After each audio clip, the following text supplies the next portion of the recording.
கிறிஸ்துவுக்குள் பிரியமானவர்களே, திராட்சைப்பழத்தோட்ட ஊழியத்தின் சார்பாக இயேசுவோடு கூட ஒரு நிமிடம் நிகழ்ச்சிக்கு உங்களை அன்போடு கூட வரவேற்கிறோம்.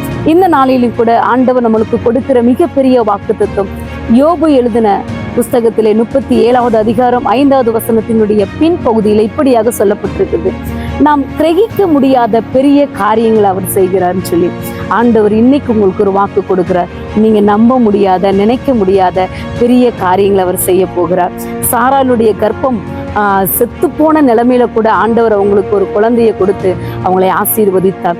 யோசிப்பு சிறைச்சாலையில அடைக்கப்பட்டு என் வாழ்க்கை சிறைச்சாலையிலே முடிஞ்சு போயிரும் நினைஞ்ச யோசிப்புக்கு ஆண்டவர் பார்வோனினோட அரண்மனையில ஒரு மிகப்பெரிய உயர்ந்த இடத்துல ஸ்தானத்துல கொண்டு போய் நிப்பாட்டினார். இன்னைக்கு உங்க வாழ்க்கையிலையும் கூட ஆண்டவர் அப்படிப்பட்ட சூழ்நிலைக்குள்ளாய் நீங்க இருப்பீங்க அப்படின்னா உங்களை ஆண்டவர் கிரகிக்க முடியாத, நீங்க நினைச்சு பார்க்க முடியாத, நீங்க ஆராய்ந்து பார்க்க முடியாத பெரிய காரியங்களை இந்த நாள்ல உங்களை செய்து ஆண்டவர் உயர்த்துவார். ஆண்டவர் தாமே உங்களை யாவரையும் ஆசீர்வதிப்பாராக. ஆமென்.